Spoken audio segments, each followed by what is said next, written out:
देखिए जगत गुरु तत्वदर्शी संत रामपाल जी महाराज के मंगल प्रवचन।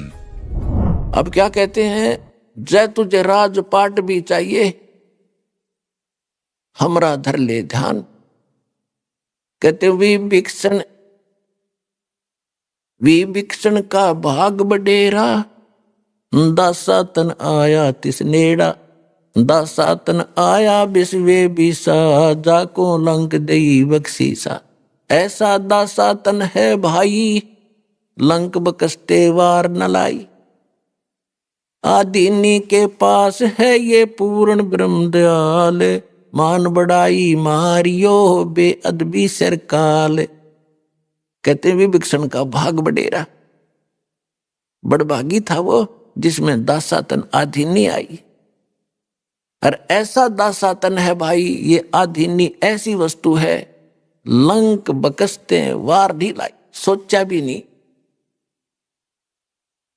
नहीं तो रामचंद्र जी खुद भी तो अपना आदमी बिठा सकते थे लंका में, लेकिन मालिक की दया थी, एकदम सेकंड भी नहीं लगाए विभीषण को बैठा दिया। सर्कमस्टांस परमात्मा ने बनाए। तो यहां कहते हैं ऐसी ये आधीनी विनम्रता, इसमें इतने गजब के गुण हैं, जो भक्ति करे अधीन रहे। लेकिन ये तो है पिछले इतिहास। परमात्मा अपने सामर्थ्य को आपके हृदय में बनाए रखना था कि है कोई शक्ति ऐसी जो ऐसी अनहोनी भी कर सकती है जो कोई नहीं कर सकता। लेकिन अब इस समय में आपको वो यथार्थ ज्ञान भी देना है और भक्ति भी देनी है। तो कहने का भाव ये था कि हम पहले सतयुग त्रेता द्वापर में हम दुखी नहीं थे। आज से 50 वर्ष पहले का तो मेरा भी याद है, ऐसे कोई रोग भयंकर गामा में हमने देखा नहीं। जो आज कैंसर तो ऐसी होगी जैसे खांसी जुकाम होया करे, क्यों कर्म इतने बिगड़ गए हमारे। हमने कर्म बिगाड़ लिए और मिलना वही था जो हमारे भाग्य में है। ये हमें को बताने वाला मिला नहीं, को दर्द ये करने वाला नहीं मिला कि गलत कर रहे हो बच्चे, ये मत करो, जहर खा रहे हो तुम। तो हमने 50 साल में इतने कर्म बिगाड़ दिए, अब सबकी बिरानमट्टी हो रही है। यहाँ देख रहे हो आप कितने दुखी हो गए। तो ये बच्चे अनजानपने में विष खा के, गलतियां करके, पाप को मांगे, अब ये भोगने पड़ रहे इनको। अब इस परमात्मा के पास वो पावर है, शक्ति है कबीर साहब के पास, ये हमारे पिता है। बच्चा कितनी गलती कर ले, माँ बाप के पास आकर फिर से क्षमा याचना कर ले, तो उसको फिर से सारी सुविधा सौंप देता है, बेटा ठीक ठाक रहे, कर ले, सारी सुख देगा। तो ये वो समर्थ है, गलतियां होगी, इसको भी मालूम है, अनजान नहीं है ये। लेकिन अब टिके रहना, यहां पर जो रोगी आते हैं अधिकतर आते हैं भक्तों के अनुभव सुन के आने लग गया, अच्छी बात है। और तो कोई ठिकाना है नहीं, वो तो सब जगह भटक तो लिए ही है, यहाँ तो सुख होगा ही होगा। लेकिन होगा उनको जो कति और आस छोड़ कर जब यहाँ आएंगे। अब अधिकतर देख रहा है दास, भगत लाते चल तू वहां जाते ठीक हो जाएगा। अब वो दुखी है, उन सोचते चलो वहां भी देख लेता हूं। तो जो ये सोच का है चलो वहां देख लेता हूं, फिर यहाँ भी ऐसी सुविधा उसको नहीं मिलेगी। यहाँ तो कति समर्पित होकर आवे, अखे परमात्मा हमें और कोई जगह ठिकाना नहीं रहा, और दया कर 2 मिनट में ठीक करे, तीसरी मिनट नहीं लगे।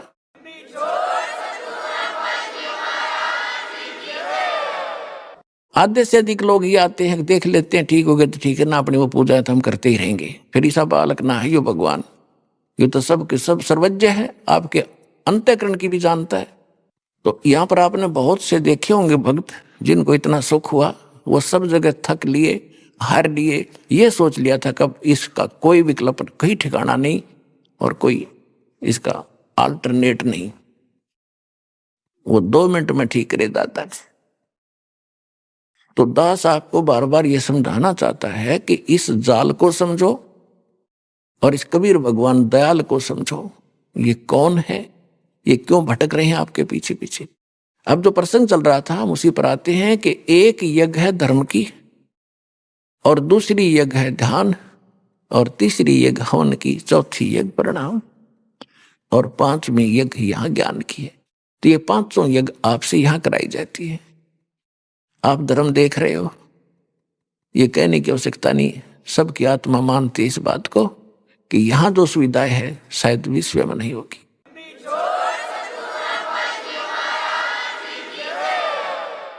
ये किस कारण से है, ये भी आपने भी सोचना पड़ेगा।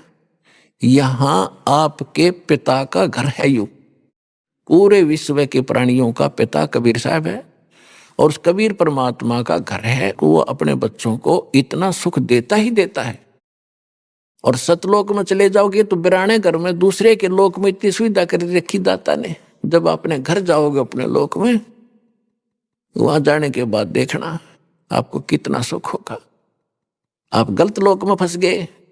अनसा देश सुदेश का यू पड़ा कुदेशा आए, जाका चारा मोतियां वो घोग्यों क्यों पति आए। ये परमात्मा सुनाया करते थे आके कि तू उस सुदेश से आया है, अच्छे लोग का आया हुआ, यहाँ कुदेश में गिर गया। ये बुरा लोक है, यहाँ सपने में सुख नहीं। कहीं आप जंगल में देखो जाके, शेर दाव लगाए बैठा है, हिरण मर्गों की लाइन आ रही है, झपट कर खा जाता है। शेष बच्चों को वो लिए भागे फिर रहे हैं, मेरा परिवार है, मेरा परिवार है। कोई भैंस गाय जा रही है, उनको पकड़ के झपट के मार लेता है। तो ये काल ऐसा है, इस लोक में आप ऐसे में रह रहे हो। पग पग पर यो तग तक मारे, काल अचानक बाणा। पग पग पर तक तक का मारे, तुम्हें जब चाहेगा उसी को झपट लेगा। कहीं एक्सीडेंट करा देगा, कि तो फलन ला देगा, कहीं भूकंप के कारण या रोग के कारण, हार्ट अटैक के कारण। इसने तो रोज 1,00,000 जीव खाने हैं, और आप इसके लोक में और सुख खोज रहे हो, क्योंकि आप अभी तक उस लोक से परिचित नहीं थे जो गीता अध्याय नंबर 18 के श्लोक नंबर 62 में कहा है। गीता अध्याय नंबर 15 के श्लोक नंबर 4 में कहा है कि अर्जुन तू सर्वभाव से उस परमेश्वर की शरण में जा। गीता ज्ञानदाता कहते उस परमेश्वर की कृपा से तो परम शांति को और शाश्वतम स्थानम, यानी उस अविनाशी स्थान सत्यलोक अमर लोक को प्राप्त होगा, जहां जाने के बाद साधक फिर लौटकर कभी संसार में नहीं आते। और परमात्मा से परिचित ज्ञान से आदरणीय गरीबदास साहिब जी ने कहा है कि सतगुरु मिले तो इच्छा मेटे, पद मिल पदे समाना। चल हंसा उस लोक पठाऊं, जो आदि अमर अस्थान। चार मुक्ति जहां चंपी करती माया होरी दासी, दास गरीब अबे पद पर से वो मिले राम अविनाशी। शंखों लहर मेर की उपज कर नहीं जा कोई, दास गरीब अचल अविनाशी सुख का सागर सोई। अब यहां तो स्वर्ग चले गए, तो वापस गरीबदास जी ने कहा है कि आगे गए ना बावड़े, ये रहते भी सब जाही, बिन साहिब की बंदगी कहीं ठोर ठिकाना नहीं। आज आप यहां पर हो, खूब व्यवस्था है, बढ़िया कोठी कार बेटे बेटी सब सेट हो रहे हो, कल मृत्यु होगी। पुण्य किए हैं स्वर्ग में जाओगे, यहां से हुई चलो चलो उठाओ फूको गाडो, स्वर्ग चले गए। स्वर्ग में अपने पुण्य जितने थे वह मलाई खाई, खत्म हुए पुण्य, चलो नरक में डालो। जब नरक का समय पूरा हुआ, चलो गधा बनो। गधे का समय पूरा हुआ, मृत्यु हुई, चलो कुत्ता बनो। कुत्ते की समय पूरा हुआ, चलो फिर सुअर बनो। और फिर कभी मनुष्य बने तो फिर मनुष्य बनो, फिर मरे फिर चलो। या चलो चलो तो भाई सतलोक आश्रम से मिटेगी। या जितने जल्दी आ जाओगे उतना जल्दी कल्याण होगा।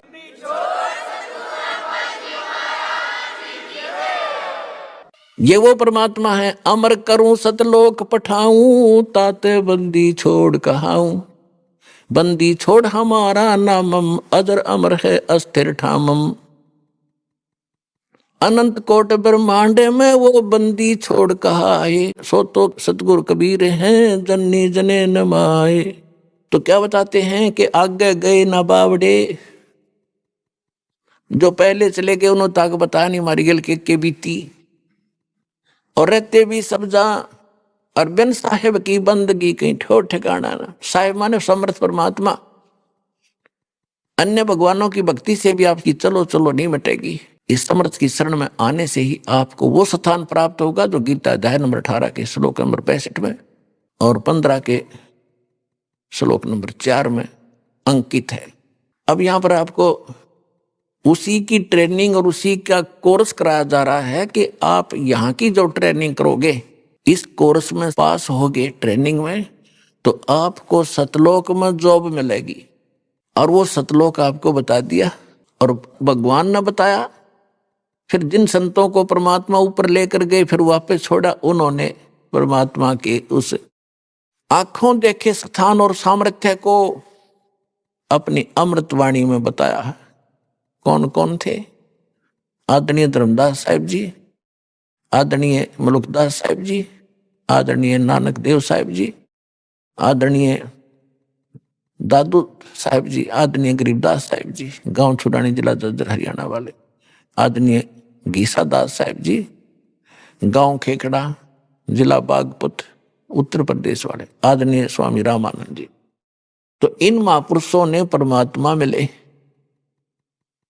और उन्होंने उस परमात्मा से परिचित होकर उस लोक को देखा और फिर हमारे को बताया। लेकिन हम नहीं समझ पाए, हम बालक थे, हमारी बुद्धि इतना काम कर नहीं थी उस समय, क्योंकि हम शिक्षित नहीं थे।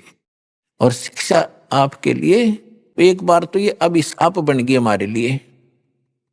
ये दास देख रहा है, क्योंकि दास को मालिक ने ऐसे समय में जन्म दिया कि हमने पिछला जमाना भी देखा जिसमें कितनी शांति होती थी, गांव में कितनी शांति थी, कितने प्यार से रहते थे, एक दूसरे की इज्जत कैसी होती थी। अब बच्चा माँ बाप के सामने कोई उल्टा बोलता नहीं देखा। बालक दूसरी बात है, बड़े होने के बाद इतने लज्जा करा करते एक दूसरे बड़े छोटे की। रिश्तेदारों में कितना प्रेम था। अब ब्याह पाछा हो है, तलाक पहले होले है, वह पीछे होता बच्चों का मुकदमा पहले दर्ज हो जाता है तलाक का या दहेज का। कि जीवन है कोई? हम बगैर ज्ञान के गलतियां कर रहे हैं। सब एक परमात्मा के बच्चे हैं, हिंदू मुस्लिम सिख ईसाई कोई भी हद। ये जितने जीव हैं सभी परमात्मा के बच्चे हैं। हम किसी को सताते हैं, दुखी करते हैं तो भगवान दुखी होता है। चाहे आप किसी को करते हो, चाहे चींटी हाथी को बेमतलब, वैसे आपको कोई हानि पहुंचाने की चेष्टा करता, जैसे हिंसक जानवर है, उनको डंडा मार दिया उसको और वो किसी कारण से मर जाता तो वो भी कोई आपको पाप नहीं। लेकिन जानबूझ कर उसने जाकर मारे, सांप ने या किसी अन्य भेड़ को बैठी हो, बिच्छू को जानबूझ नहीं मारे, आपको काटने की चेष्टा कर रहा है तो उसको बचाओ में बेशक मार दो उसको, उसका दोष नहीं है वो, क्योंकि काल ने बना ऐसे दिए हमारे का आपस में लड़ा दिए। लेकिन बेमतलब किसी को सतावा नहीं, इससे आपको कितना दुखी कर ले कोई, जब तक पार बसा उसको तंग नहीं करे। प्रतिशोध की भावना खत्म करो, तब हम आगे बढ़ेंगे, आप सफल होगे। परमात्मा कहते हैं जैसे आपको कोई गलत भी बोलता है, उसे ज्ञान नहीं, वो तो साकेट आदमी है, अपने बाप ने भी ऐसे ही बोलता होगा। कहते साकेट का मुख बंबई है, निकलने वचन भुजंग, और ताकि औखद मौन है, विष नहीं व्यापे अंग। अब साकेट का मुंह वो तो बंबई है, बंबई में तो सांपे निकले, सर्प, बंबई है बिल से, और फिर वो तो सर्प निकलेंगे तो काटेंगे आपको, उसके वचन तो काटने वाले ही होंगे, आपको दुखी ही करेंगे। उसकी औषधि बताई है, मेडिसिन बताई है कि चुप रहे, बोल नहीं, उसने जवाब नहीं दे, ताकि औखद मौन है, फिर उसका जहर आपका असर नहीं करेगा। कबीर साहब कहते हैं कि साकट और सवान को उल्ट जवाब नहीं दे। आप कुत्ता भौंक रहा है, आप उसने धमकाओगे और दूना भौंकेगा, कहते हैं बोल रहे नहीं, भौंक भांक आप टिक जाएगा। तो ऐसे साकट को वो आपने कुछ कह रहा है, आपको उत्तर देने लगोगे तो दूना बकवाद करेगा, आप चुप हो जाओगे, 10-5 मिनट भौंक के कुत्ते की तरह आप सेट हो जाएगा। तो फार्मूले बताए हैं परमात्मा ने, आप इसको अप्लाई करना। कबीर जो तो को काटा बोए ताको बो तू फूल, तो हे फूल के फूल है वा को है त्रिशूल। अब तो आपको कोई हानि करता है तो आप उसका प्रतिशोध लेने के लिए हानि ही मत करना, उससे बचे रहना, लेकिन उसको हानि मत देना। और फिर भी भगवान के बच्चे समझकर जहां भी आपके सत्र का कोई काम उसके प्रति आवे तो उसको लाभ ही देना। तो फिर देखना भगवान कैसे करेगा कि आपको तो भले का फल भला होगा और उसके बुरे का फल उसको 3 गुना ज्यादा मिलेगा। इतना हमारे अंदर धैर्य नहीं रहा क्योंकि हमें ज्ञान नहीं। हम तो ने सोचा बस ही नाश हो इसका जो इतने बुरे कर रहा है। ऐसे व्यक्ति का भी नाश ना होगा जो बुरे करे तो और किसका होगा। लेकिन परमात्मा का विधान है कि जब तक उसके पूर्व जन्म के पुण्य चल रहे हैं, वो कितने खोटे खोदो, कितने जुल्म करो, वह उसकी माल गाड़ी भरने लग रही है पापों की और पुण्य नाश होने लग रहे हैं। जब वो पुण्यों वाली बोरी खत्म होगी, थैला उसका वो इन्वर्टर चार्ज पहले का था वो खत्म होगा, फिर एकदम सुविधा बंद होंगी, उसकी वो दुर्गति शुरू होगी। दुनिया देखा करे। यदि ऐसा नहीं है तो भगवान ही नहीं है। भगवान है तभी तो हम उसके पीछे लगे, और भगवान है तो उसके प्रत्येक वचन का पालन करके इस भक्ति रूपी सफर पर आप बढ़ोगे तो निर्बाध आगे चलते रहोगे। नहीं तो आप लट्ठम लट्ठा होकर वहीं फिर खड़े रहेंगे। आप तो परमात्मा कहते आवत गाड़ी एक है, उल्टों होवे अनेक, कहे कबीर ना उल्टियो वा रहे एक की एक। गाली ही से उपजे कलह कष्ट और मीच, हार चले सो साधु है, लाग मरे सो नीच। कहते हैं एक बार आपको कोई गाली देता है, आप शांत रहना, देन दे, मायूस सा होकर खड़ा हो जाए, उसके साथ बहस नहीं करे, भगवान पर ध्यान लावे, सुमन करने लग जाए। आवत गाली एक है और आपने उसको दूसरी उल्टी गाली दे दी तो 10 और देगा, क्योंकि वो तो सिंगर का आ रहा है, काल ने भेज रखा है, तैयारी करके भेज रखा है, तो उसका नाश कराने के लिए। भगत से टकरावे कोई आदमी, उसका तन नाश निकट है। प्रहलाद से टकराया था उसका बाप, और भी बहुत से कारण ऐसे हैं, तो उनका तो नाश होया करे। जो भक्ता गेल टकरावर, तो आपने तो पता ही है इसके उल्टे लाग लिए जो बेमतलब खस्सा हमारे से आकर के, कोई बात नहीं, कोई चीत नहीं, वैसे गाली दे आपको आकर। तो कहते हैं आवत गाली एक है और उल्टोगे तो हो जाएंगे अनेक, और कह कबीर ना उल्टियो, गाली मत दियो उससे, वह रह जाए एक की एक, वही टिक जाएगा फिर वो। फिर कहते गाली ही से उपजे कलह कष्ट और मीच, मीच माने मृत्यु तक हो जाते हैं। इस गाली से ही थपड़म थपड़ा मुक्कम मुक्का गालम गाला, पहले उसने गाली दी, फिर उसने दी, फिर उसने दी, फिर वो जा रहा है सिंगर का लठ मारेगा, फिर आप मारोगे, आप भी मर सकते हो, वो भी मर सकता है। तो गाली ही से उपजे और कलह कष्ट और मीच मौत तक हो जाती है। और कहते हार चले सो साधु है, हार के चल पड़े वो तो संत है, और लाग मरे सो नीच, उससे गेल गुट्टुम गुट्टा हो मरे या मार दे, वो तो नीच है। तो पुण्यात्मा हमने कुछ सीखना पड़ेगा मालिक के इन वचनों से, और हम सफल होंगे, तभी सफल होंगे। आप देख रहे हो इस दास के साथ 1994 से लेकर आज तक, जब से ये मार्ग शुरू किया है, 2-3 वर्ष तो कम लोगों को पता लगा, फिर तो मस्तारना शुरू कर दिया इन नकली संतों ने, अपने शिष्यों को भुका भकू के ऐसा जुल्म करा। लेकिन हम शांत रहे, मालिक के वचनों पर डटे रहे और अपना उद्देश्य नहीं छोड़ा। आज हम सफल हुए, वो सारे फेल हो गए, और एक दिन ऐसा ही आपके साथ होगा।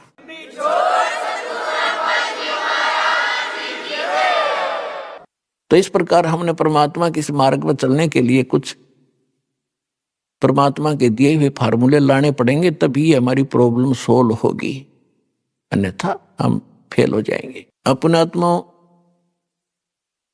एक यज्ञ है धर्म की। आप यहां देख रहे हो कितना भंडारा चल रहा है।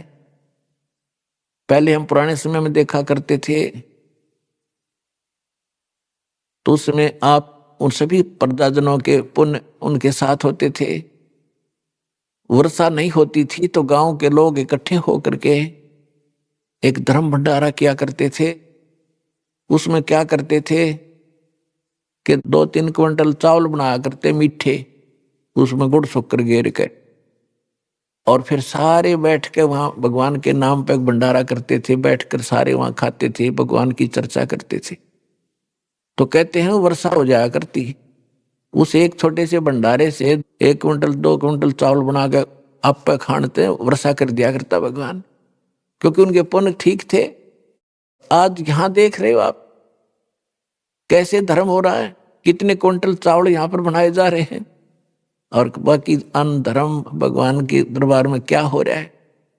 तो कहने का भाव ये है कि अब ये जो पुण्य हो रहा है, ये के घाट घालेगा, ये के कसर छोड़ेगा आपके लिए। जो इतना गजबकार विधिवत हो रहा है, शास्त्र अनुकूल हो रहा है, तो ये पुण्य आपके पापों को साथ नाश करेगा। और वो केवल हम जैसे कोई इच्छा करके दान धर्म करते हैं, तो उस किए हुए दान का हमने फल यही खत्म कर लिया। कहते बिन इच्छा जो देत है सोए दान कहावे, फल बाँचे नहीं तास का फिर अमरापुर जावे। जैसे आप पुण्यात्माओं, आप यहाँ आते हो, जो दुखी होते हैं वो भक्त सच्चे दिल से जो हमसे जुड़ते हैं, तो उनको परमात्मा आशीर्वाद से लाभ देता है, स्टार्ट करता है उनका, कि ताकि इनकी दृढ़ आस्था बने मेरे में, और काल तक बच के ये मेरे शरण में रहें, ताकि इनको सुख दूं। तो यहाँ आने वाले का अपना कोई पुण्य नहीं होता। पुण्य होता तो दुखी ना होता। जब उसकी बैटरी चार्ज होती तो एक आधा पंखा चल रहा होता या बल्ब जल रहा होता, सारे फेल हो लिए, तब तो यहाँ आयो। सब जगह घूम फिर लिए, वहां भी कोई राहत नहीं मिली, तब यहाँ आयो। तो यहाँ परमात्मा अपने कृपा से आपको अपने कोटे से लाभ देता, उनको जो सच्चे दिल से है। और जो न्यू आए हैं, देख लूंगा यू मुझे ले आया फलाना, उनको यहाँ कोई लाभ नहीं होगा। तो उनको लाभ अपने कोटे से देता है भगवान, फिर वो ठीक होते हैं, फिर उनकी आस्था बढ़ती है, फिर उनसे मंत्र कराए जाते हैं, भाई जाप करो, प्रणाम करो, सत्संग सुनो। तो ये साथ की साथ चार्जिंग शुरू होगी आपकी, और सब प्रकार के चार्जर लगा दिए जाते हैं। सारे ट्रीटमेंट, जैसे ज्यादा रोगी होता है डॉक्टर ग्लूकोज भी ला दे, ग्लूकोज में ताकत के इंजेक्शन भी ला दे, और वैसे रोग काटने के भी इंजेक्शन लगाता, तभी तो बचा पाता उसको। तो यहाँ आकर आपका ट्रीटमेंट शुरू होता है, सारे ही ट्रीटमेंट, सारे टेबलेट लगाए जाते हैं ताकि आपकी आत्मा तुरंत स्वस्थ हो जाए।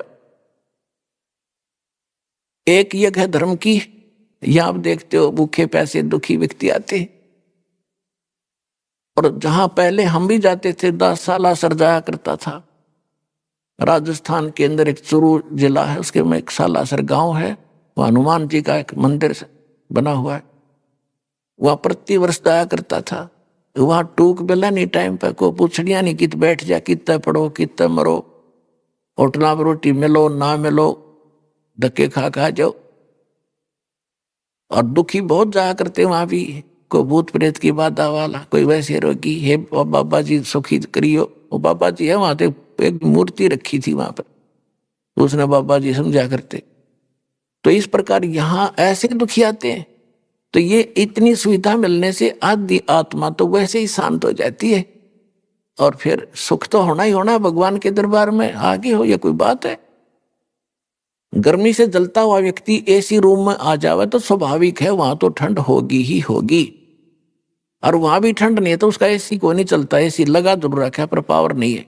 जैसे नकली संत पंथ आश्रम बनाए बैठे हैं, वो एसी तो ला रहे हैं पर उनके पास बिजली का कनेक्शन नहीं है जिस तो एसी ठंडा करता हो।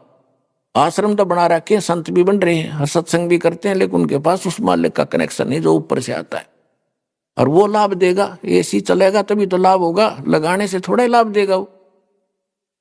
तो यहां परमात्मा का सतलोक से आया हुआ वो शांत और सुख देने वाला एसी चालू है दिन रात। कभी आओ, कभी सुख मिलेगा।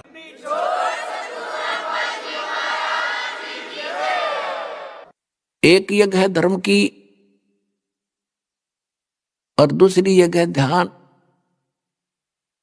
जब आपको यहां बुलाया जाता है, देखो पुण्यात्माओं, बच्चा स्कूल जाता है और अध्यापक यदि वो 1 दिन 2 दिन लगातार नहीं आता है तो अध्यापक उनके माता पिता को संदेश भेजता है, या तो अपने बच्चे को भेज देना, ये फेल हो जाएगा, मेरी जिम्मेवारी नहीं है। और हम एक रोजी रोटी के लिए अपने बच्चों को 18-20 वर्ष तक फ्री छोड़ देते हैं बेटा, और धन भी लगाते हैं, तब वो केवल एक रोजी रोटी ही तक का जुगाड़ कर पावा तो कर पावा, ना भी हो। या सभी जो शिक्षा ग्रहण कर रहे हैं सारे नौकर नहीं लग सकते, और सभी एक जैसा उद्देश्य लेकर पढ़ रहे हैं, और उनको मिलना उनकी किस्मत ही मिलनी है। और परमात्मा के लिए हम जितना भी समय और धन व्यय करेंगे आपका व्यर्थ नहीं जाएगा। कबीर कमाई आपनी कदे न निष्फल जाए, 7 समुद्र आडे पड़ो वो मिले अगाऊ आए। धर्म तो धसके नहीं है, धसके तीनों लोक, खैरायत में खैर है कीजे आत्मपोख। धर्म का नाश नहीं होगा, चाहे तीनों लोकों का नाश हो जाएगा। परमात्मा से प्रश्न करते हैं कि एकम एका होएगा ये विनसेंगे कैलासे, धरती अंबर जावेंगे तब कहाँ रहेंगे तेरे दास। एकम एका होन दे और बिनसन दे कैलासे, जो सतनाम आश्रित है वो मुझ में रहे मेरे दास। जो मेरी भक्ति करते हैं, मेरे पर आश्रित हो गए हैं, वो मेरे पास रहेंगे। उनको ऐसे रखूंगा जैसे प्रहलाद को अग्नि में बचाया। अग्नि का क्या गुण है? फूकना, जला देना। प्रहलाद नहीं जला, तो ऐसे मेरे भक्तों को रखूंगा।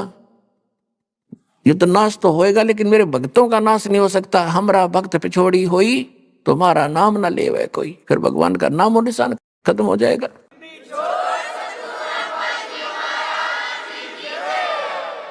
धर्म तो धसके नहीं, धसके माने नाश नहीं होगा धर्म का। और 10 को तीनों लोग, खैरायत में खैर है। खैरायत यानी धर्मकरण में खैर है। और कीजे आत्मपोख, यह सबसे बड़ा पुण्य है।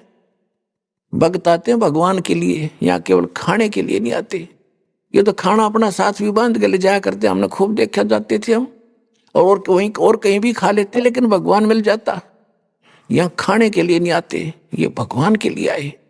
और जो परमात्मा के लिए आते उनकी व्यवस्था कर दी जाए, अपने पल्ले से धन ला के, तो कितना पुण्य होगा उन आत्माओं को।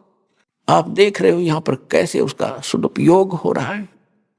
दास अपने घर से 2-4 कुर्ते पजामे लेकर आया था, और भगत आप पे दे दे एक आधा कुर्ता पजामा पैंट की को वो डाल लेता हूं, और बाकी टोटली पैसा परमात्मा का, परमात्मा के बच्चों पे प्रयोग हो रहा है। आप यहां देख रहे हो 5-5 क्विंटल घी का तो हलवा बनता है, सारा देसी घी लगाया जाता है, और कोई दूसरा ये वनस्पति घी का हम यहाँ प्रयोग नहीं करते, क्योंकि उसमें बहुत ज्यादा मिलावट बनी हुई होती है। और मैं अपने मुख से कोई यहाँ की व्यवस्था की प्रशंसा नहीं करूंगा, क्योंकि आपसे कोई छुपा नहीं है। और दूसरी बात यह है कि हम यहाँ हवन करते हैं अपने आत्माओं, जैसे आप पहले तो अपने कोटे से भगवान आपको सुख देगा। कुछ दिन आपको कहेंगे बेटा भक्ति कर, भजन कर, डट के विश्वास रख। यदि आप भजन करते हो विश्वास करके, तो आपको उसी दिन वो 4 दिन शुरू कर देगा काम, आपको बहुत से लाभ शुरू हो जाएंगे। और फिर भी 1-2 महीना आप ये सुमन कर रहे हो, फिर भी लाभ नहीं हो रहा, पता होता है दास को कि ये भक्ति ढंग से नहीं कर पा रहा। फिर उसको कहा जाता है बेटा एक ज्योति करा। ज्योति यानी हवन यज्ञ। धर्म तो वो करते ही, आप आते हो धर्म यज्ञ में थोड़ा बहुत दान कर दिया, कुछ 10 रुपये 100 रुपये डालते ही हो, ताकि ये तो स्वाभाविक है आपका, वैसे भी आपका पहले से स्वभाव है धर्मकरण का। तो उससे क्या होता है कि उसका फल आपको तुरंत मिल जाता है। फिर कई कहते हैं जी मैं ऐसे ऐसे एक पाठ कराऊंगा, मेरा लड़का हो जाता है, या मेरा फलाना काम हो जाए तो एक पाठ करा दूंगा, संकल्प कर लिया, और आपने वो काम भी हो गया, आपने पाठ करा दिया, तो वो बराबर हो गया।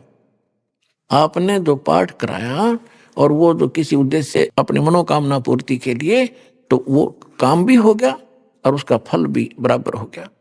बिन इच्छा जो देत है सोए दान कहावे, फल बाँचे नहीं तास का फिर अमरापुर जावे। बगैर किसी मनोकामना पूर्ति के जो आप पाठ ज्योति या वैसे सेवा दान करते हो, कहते वो दान कहता है।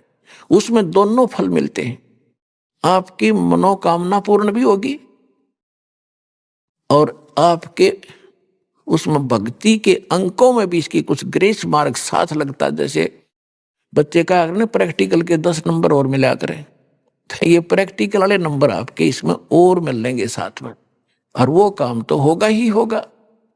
बिन इच्छा जो देता है सो दान कहावे, फल चावे नहीं तास का फिर अमरापुर ले जावे। इस तरह हम सतलोक जाएंगे। फिर तीसरी यज्ञ है धर्म हवन की, चौथी यज्ञ प्रणाम।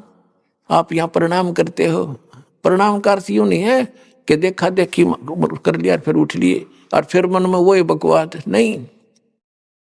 इस मन को